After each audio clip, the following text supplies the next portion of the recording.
Hello friends, good afternoon and welcome to EduSat Live Lectures. Dear friends, today in global environmental conflicts, we will be talking about agrarian societies and agricultural subsistence. To discuss this topic, we have with us our subject expert, Dr. Neeraj Sahai.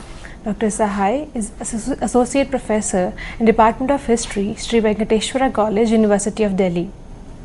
Without further ado, I would like to welcome Sir to our studios and request him to start the lecture.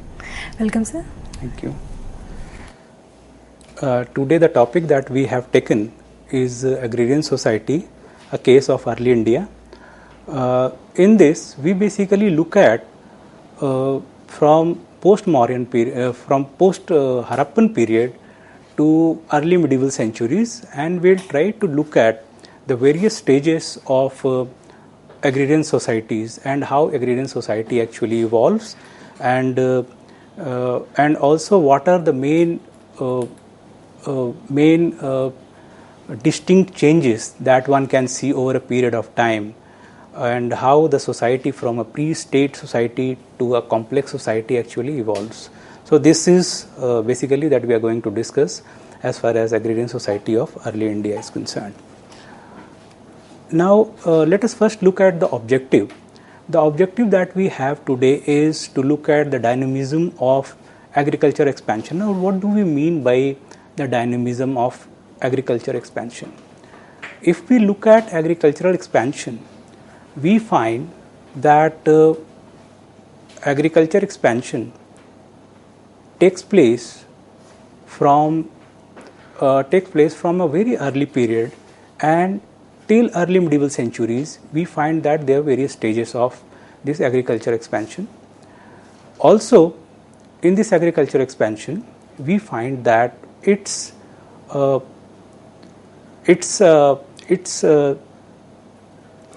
process which is very, very dynamic, in the sense that there are new frontiers which are opening up all the time, and in the new areas agriculture is expanding. And also we find that the process is not at all uniform. In different areas the process is seen differently, and we have varied historical experiences. Now, looking at the chronological scope and inquiry, we basically will be talking from post-Harappan period all the way up to early medieval centuries. And in the early medieval centuries, we see how there are different agriculture sub-regions and regions which are beginning to unfold, or one can see the beginnings of the modern regions. Here, as far as the early India is concerned, or the post-Mauryan scenario is concerned, iron has been given a lot of importance, and iron has been seen as a causative agent.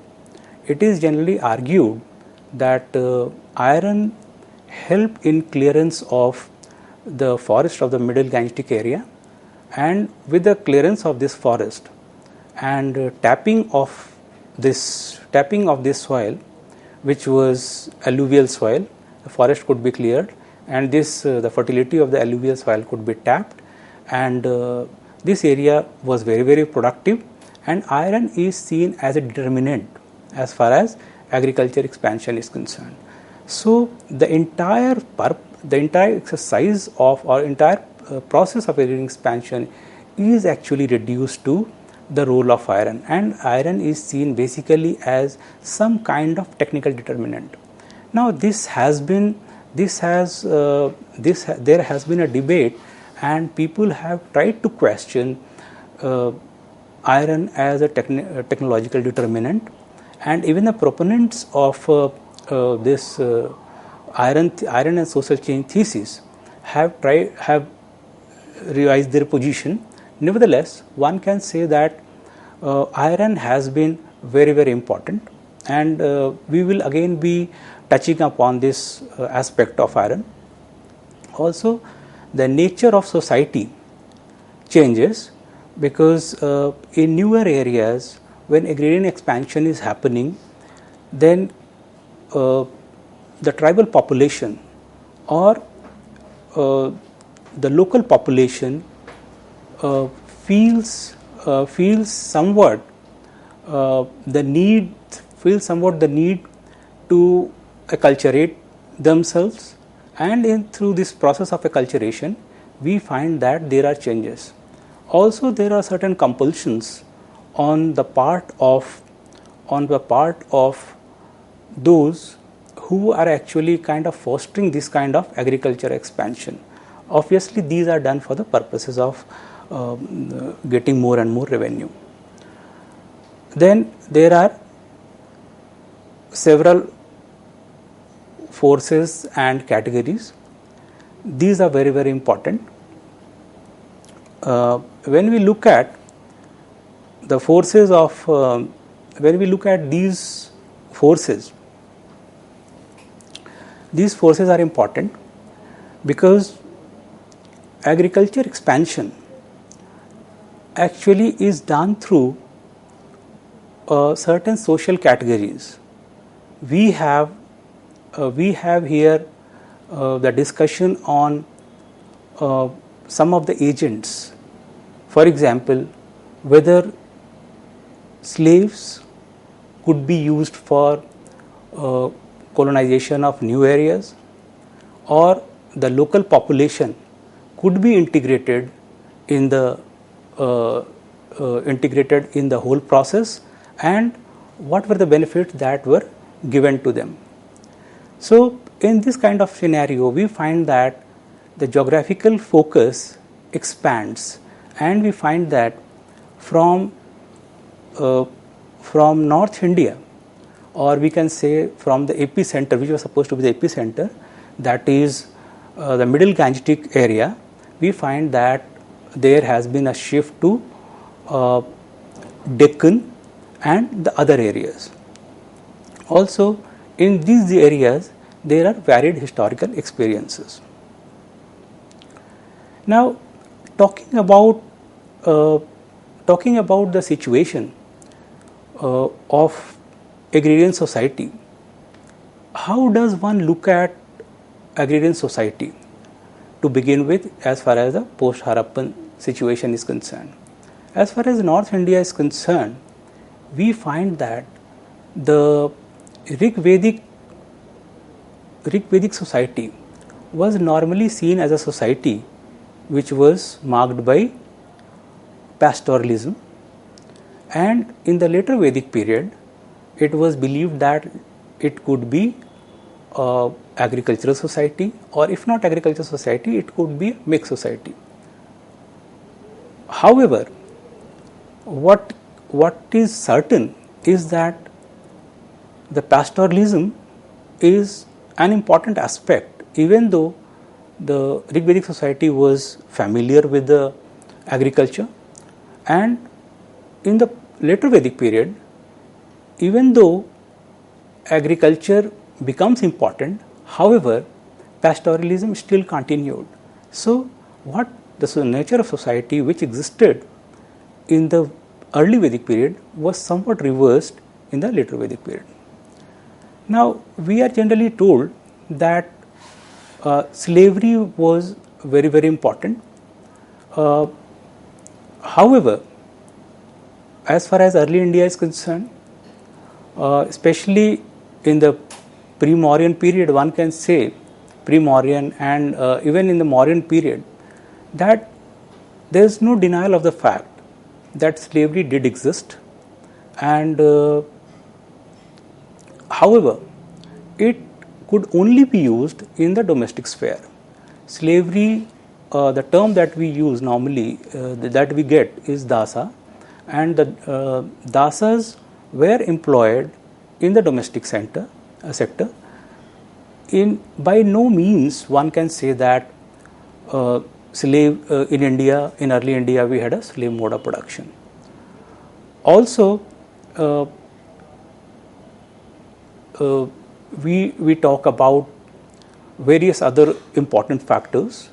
For example, we have the question of prisoners of war, whether they played a very, very important role, or there could be hired laborers, or there could be kamakaras.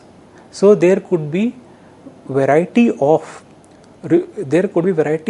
human resources which could be used for the purpose of agrarian expansion. As far as the classical writers are concerned, they did emphasize on the importance. They did emphasize on, especially Megasthenes talks about 7 social categories.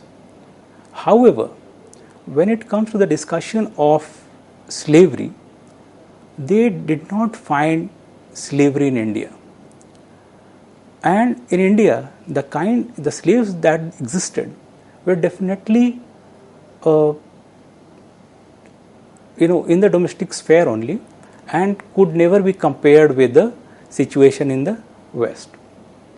Also, from pre-state to state society, we find that the transition takes place in different areas, and there were important factors. These important factors would actually include development of trade, town, craft, metallic money, agrarian surplus. Along with this, we also have emergence of certain social categories. So all this actually helps to produce a state society. As far as the Deccan was concerned, we find that here the monasteries played a very, very important role. Gehpatis who made endowments to these monasteries, and these monasteries actually helped in crystallizing and kind of producing some kind of social cohesion. In the Gupta and post-Gupta centuries, again we find that there are important developments in different areas. We have in Bengal, we have Palas and Senas, and then we have Gangas, Somvamsis in Orissa, we have Hosala in Karnataka, in Tamil Nadu we have Pandyas, Pallavas and Cholas. So one has to underline the importance of these important powers which did exist, and they did help to promote agriculture. And with the development of agriculture, we find a different kind of society. Now, as far as rural settlements and society are concerned, there are varied experiences. In Bengal, we find that the settlements were very, very compact, as a result of which we have a different kind of society, whereas in Assam, at least up to 9th-10th century, we find a very loose structure. So a loose agrarian society could be seen in Assam. One important development that one finds from early medieval centuries is how inscriptions relate to boundary markers. In the earlier period, which is say 4th to 7th century, we find that the boundary markers are very, very simple, and they refer to natural markers. Could be a stone, could be rock, could be tree, could be heap of stone, or could be some kind of vegetation, or maybe a river or whatever. However, from 7th century AD onwards, we find that instead of natural boundary markers, we have more and more of villages being discussed. So what is happening is that there is a process of peasantization, that we have more of peasant villages than than the earlier situation, where it appears that land was being donated in areas which were hitherto uncultivated. However, from 7th century AD onwards, there is an acceleration of the peasantization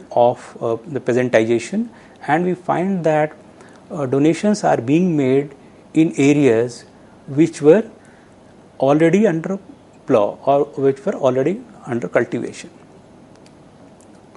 Now, if one looks at the society outside the agricultural realm or outside the agricultural world, we have a different kind of society. We find that there were dry areas, and in these dry areas we have a different kind of society, and this society could be very, very different from the agricultural society. We have Pandyan records which talk about these dry areas. Then we also have the example of hero stones. Here hero stones are very important. Hero stones are important for the simple reason that hero stones developed in an area which was a large area, contiguous zone in Tamil Nadu, Kerala, Karnataka and Andhra. And in these areas we find that cattle raids were very, very common. Also, hero stones could be erected in the memory of a person who died in the act of either saving a field or trying to save cattle or trying to save some kind of other resources. So what it tells us is that this was definitely a fragile ecology where people could actually die or out of desperation or die in the act of bravery trying to save their own resources. Now, this area was ecologically fragile and not conducive for cultivation. So here the society is very, very different, and even the resources which are discussed in inscriptions, for example, the endowments which are made are comparatively of much lesser value as compared to endowment made elsewhere in the fertile areas. Also, it is only after 13th-14th century that we find that these areas came to be tapped for agriculture, and maybe the society then develops in a different it had a different trajectory then, because it's not before this area could be properly integrated by certain initiatives, whether it were done by some royal pass or taken or by community. In any case, for a community it was always difficult. So unless and until these areas were integrated in the larger map of expanding agrarian frontiers, it was not possible to have a society which was which could actually practice agriculture or which could be actually peasantized. As far as pastoralism, as far as Rashtrakutas are concerned, Rashtrakutas also issued inscriptions, and in these inscriptions were issued in the dry areas, and this tells us about the royal initiatives which were taken to integrate the dry areas into the larger world of agricultural area. So when we look at society, especially towards early medieval period, we find that the societies were uneven, and on one hand we have existence of agriculture along with which pastoralism could also exist, and this tells us that the societies could not have been uniform. and outside the agricultural realm also there existed society. So it would be better that we call it agrarian societies. Also, there is a problem in understanding pastoralism. How does one understand or study pastoralism? Because pastoralism or the pastoralist categories do not leave behind substantial remains, and in absence of substantial remains or traces of substantial remains, it is difficult to reconstruct a history of agrarian society. Also, how does one define subsistence pattern? Is subsistence pattern only about agriculture? Certainly not. We have to have a larger definition of agriculture to understand the subsistence pattern. As far as pastoralism is concerned, inscriptions tell us very clearly about pastoralism, especially in the Pandyan records, and many of the inscriptions coming from the district of Chittoor in Rayalaseema, which tells us how many endowments of animals or livestock could be actually made for the temple, for the upkeep of the temple, especially for the rituals. And so there were herders and cattle rearers which were employed by the temple or were in the service of the temples, and these social categories were supposed to maintain the livestock so that the rituals could be carried out. Now we have tribes and forests. Initially, when we look at agriculture, normally dynamism is understood. We also discussed about how there has always been this dynamism, and agriculturists have been expanding to newer frontiers. They are moving into tribal areas, and so there is some kind of acculturation practices which continue, and the problem is that the way it has been studied, there has been some kind of dichotomy which exists between the forest area, which was called the Vana or Aranya, and the plough area, which was called as Kshetra. Also, we have rural societies where nodal points could be created with the help of water bodies, and it did have political intervention, state intervention.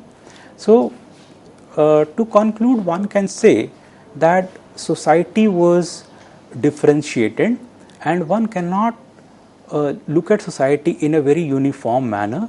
Also, the village communities as exists in the Brahmanical picture, so is seen to be without conflict, which is far from being the truth. Thank you very much.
In this session, we will be discussing agriculture and subsistence patterns, understanding pre-industrial India.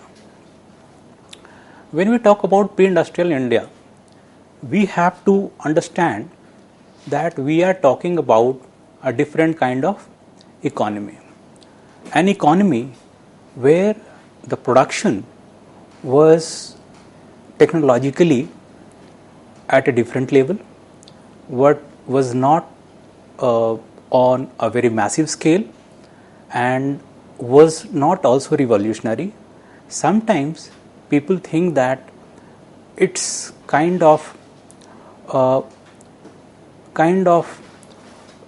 very stagnant picture of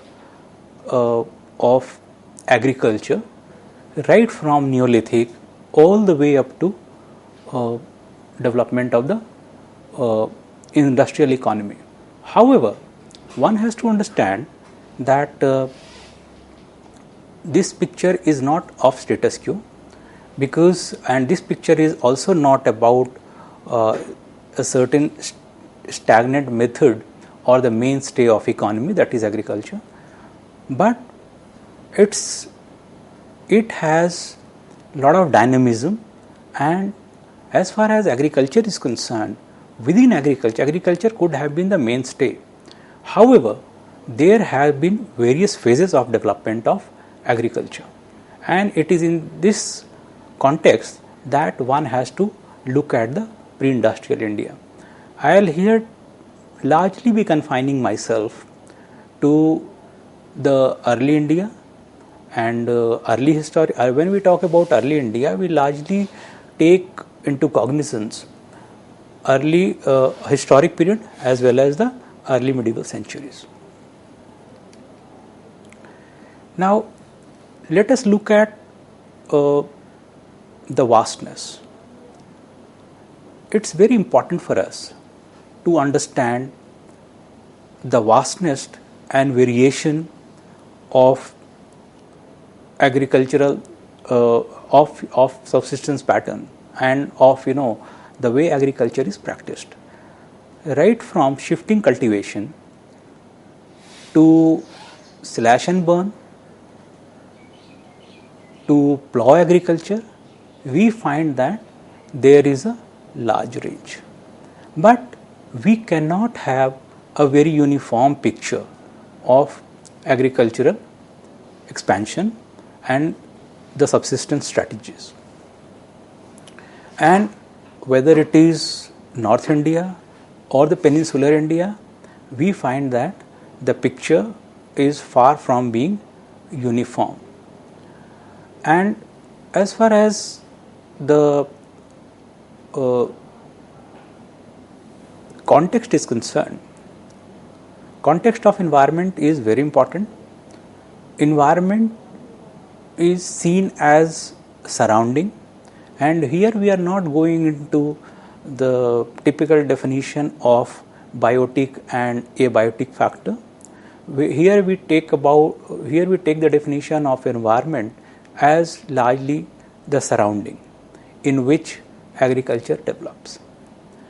As far as this nature of survey is concerned, we will be looking at the period that is post Harappan to early medieval centuries, and also look at both North India as well as the peninsular India. And this does help us to compare not only these different regions, but also emphasizes the fact that there could not have been a uniform singular process of agriculture expansion and subsistence. the relevance of this kind of discussion is to highlight how one can learn from the varied historical experiences, and this can tell us about a very differentiated nature of subsistence, that in different areas we have different subsistence practices, and within one area also one can have different subsistence pattern. Sources of study are very varied, right from archaeological sources, which is material culture, to Vedic corpus, to technical treatises, to inscription. So the canvas is wide here. As far as the geography is concerned, geography has its very important role as far as subsistence strategies are concerned. Geography does offer possibilities as well as tries to impose constraints or limitations. And we find that in the general understanding or in some of the early writings, the stereotypes could be created about what was supposed to be Van or Aranya and Kshetra and Janpad. While Van is supposed to be a forested area and Kshetra or Janpad is supposed to be settled area under plough. Now this stereotype can be seen in the dichotomy which is created between Van Aranya and Kshetra and Janpad. Kshetra Janpad and Van Aranya. While Van Aranya is supposed to be full of demons and supposed to be very inhospitable, not suitable for agriculture, the plough area is the Kshetra or the Janpad area is supposed to be settled, and also we have other markers of culture imbued with these two areas. However, one has to understand that these were not socially immutable categories. For example, for Harsh Charita, which is dated 7th century, tells us that in the forested area also the people had a similar lifestyle that of their neighborly peasant societies. So it tells us that these could not have been very different, or these could not have been immutable over a period of time. One also should understand that these are very fluid categories. Agricultural societies or the settled areas may over a period of time turn into a forested area, and a forested area could be cleared and turn into a settled area. So these are very fluid categories, and we find that Sumit Guha in his work Environment and Ethnicity has brought this very clearly. Now when we look at the situation in North India as well as in peninsular India, we find that iron is given a lot of importance. As far as peninsular India is concerned, Raymond and Bridget Alchin give us threefold classification of the settlements, and as far as megalithic society was concerned, we find a lot of evidences pertaining to iron tools, and many of these could be agricultural implements also. Many of these were actually agricultural implements, right from a spade to hoe to sickle, etc. The picture of iron,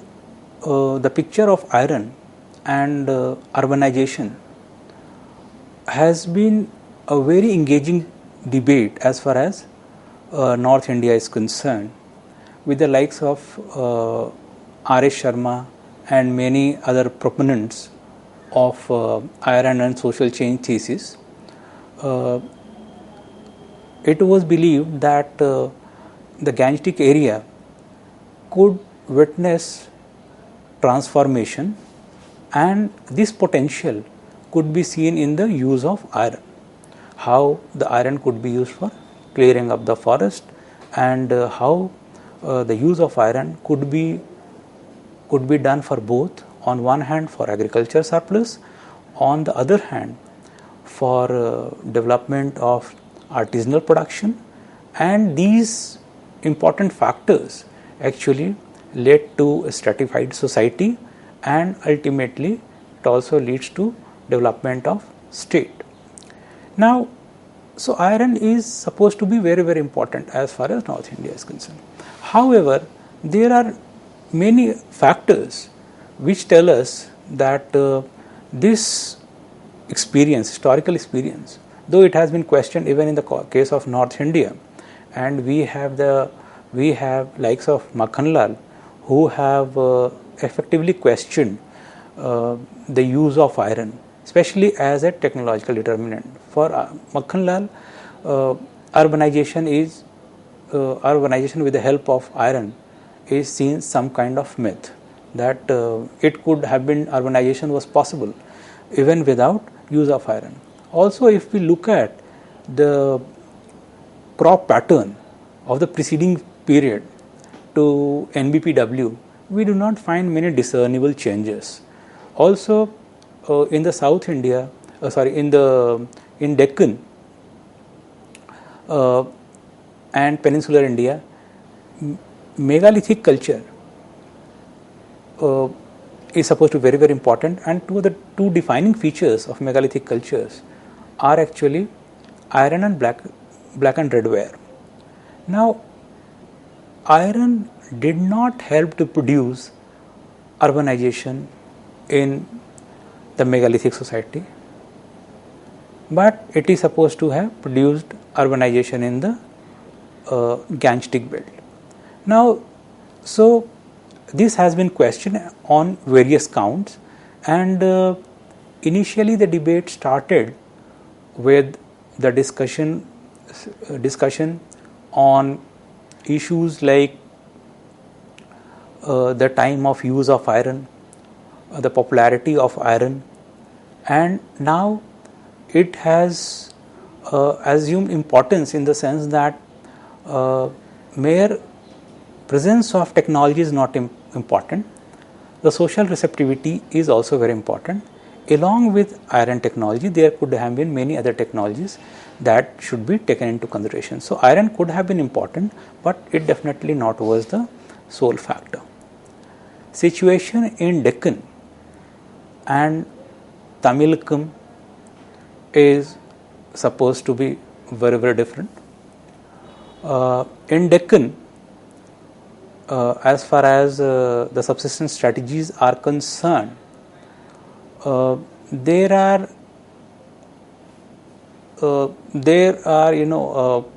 megaliths are very, very important, and they tell us. As far as Tamilakam is concerned, in Tamilakam we have this concept of Thinai.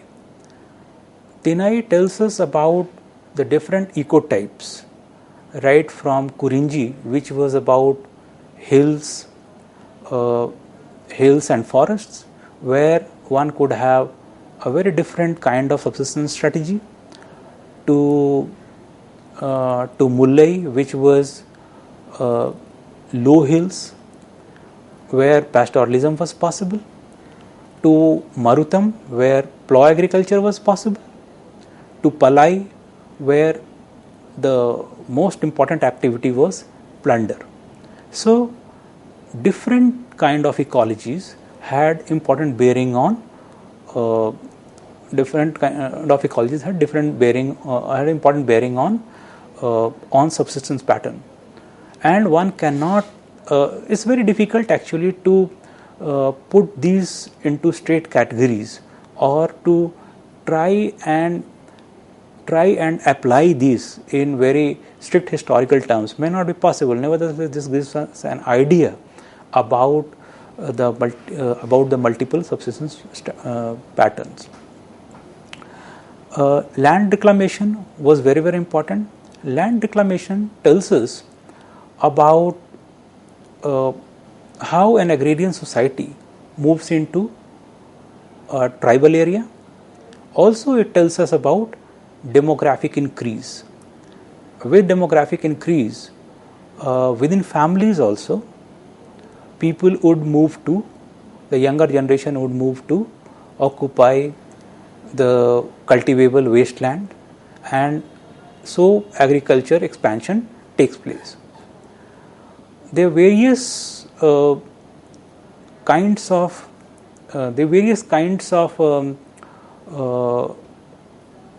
irrigation possibilities that one could see in early historic period and early medieval period.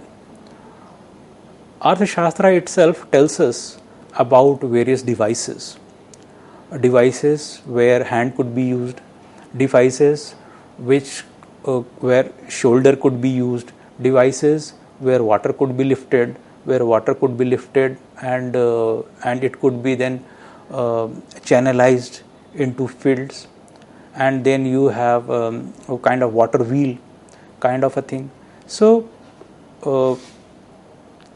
and then we also have evidences of canals from Base Nagar and elsewhere. We have inscriptional evidences also. Rudradaman's inscription of Junagadh tells us about Sudarshan Lake, which tells us about possibilities of irrigation.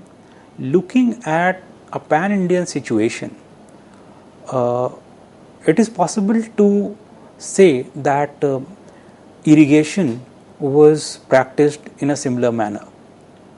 B.D. Chattopadhyay has brought this very clearly, and he says that in Bengal ponds were very, very important, and in Karnataka he talks about the importance of tanks. So tanks were a very important part of irrigation in peninsular India. They tell us about creation of artificial means to irrigate the fields, and we also find wells as important water sources in Rajasthan.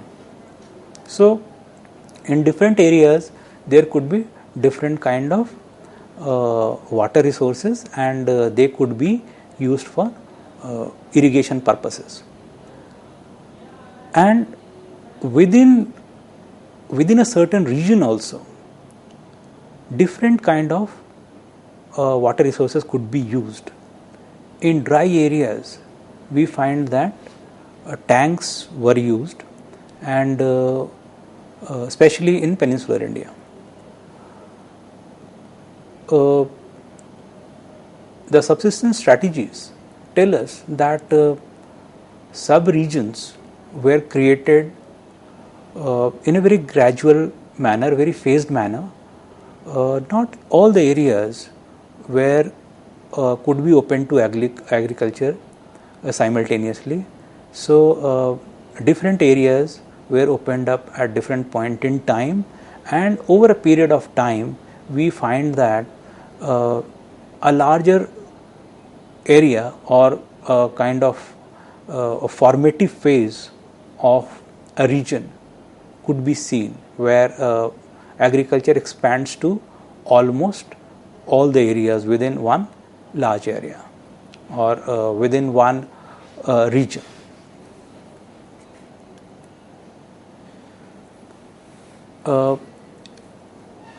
When we talk about irrigation, it's very important to also highlight the importance of hydraulic despotism. This theory was given by Carl Wittfogel, and Carl Wittfogel talks about the possibilities of creating surplus out of development of irrigational infrastructure in semi-arid and arid areas, and over a period of time it does help to not only create wealth, but it can produce a despotic state structure also. It was suggested that modern India could be a classic example of Oriental despotism. However, the royal initiatives or the large-scale hydraulic initiatives have not been found in the Indian context, and so one cannot actually agree with. One cannot agree with the concept of hydraulic despotism and its applicability to India, and it has been rightly rejected. Also, we find that in inscription, lot of information on water bodies is found from different areas. We have already talked about the regional variation as suggested by B.D. Chattopadhyay, and inscriptions are an important source to understand the water bodies and how these water bodies were supposed to be facilitating agrarian expansion. Inscriptions not only delineate about water bodies, sometimes they try to relate the water body and the productivity of that donated field. They tell us about crop production. They also tell us about the quantity of production. They tell us about crop variation, and they try to suggest that water bodies could be actually used for agricultural promotion. As far as early medieval Andhra is concerned, early medieval Andhra tells us about a phased formation that one can find from an area of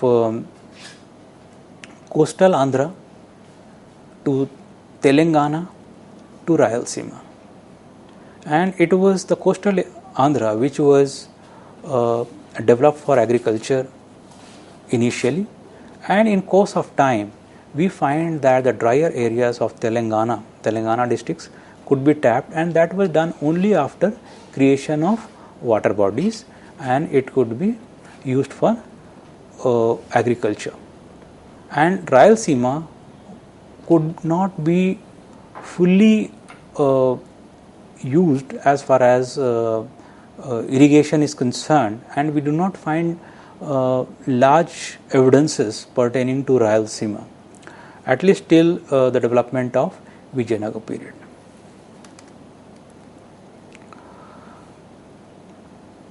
Now, there are various subsistence strategies as we've been discussing, and it's very important to understand the regional formation because not a single subsistence can help us understand different areas, and agropastoralism could be seen not only in the Chalcolithic cultures but also in the post-Harappan North India, where Rigvedic society is seen as a society marked by pastoralism, and we have number of terms which are derived from the word go in different declensions. It's very important to understand why there are references to cattle raids. Obviously, cattle were supposed to be very, very important. Cattle power was supposed to be very, very important, and this is something that needs to be underlined. And so we have terms which Vyakti and other terms in Tamil texts, and which tell us about the plundering activity and how it was part of the booty which could be distributed. Hero stones, of course, are very, very important. They tell us about fragile ecology and how in this fragile ecology agriculture was not possible.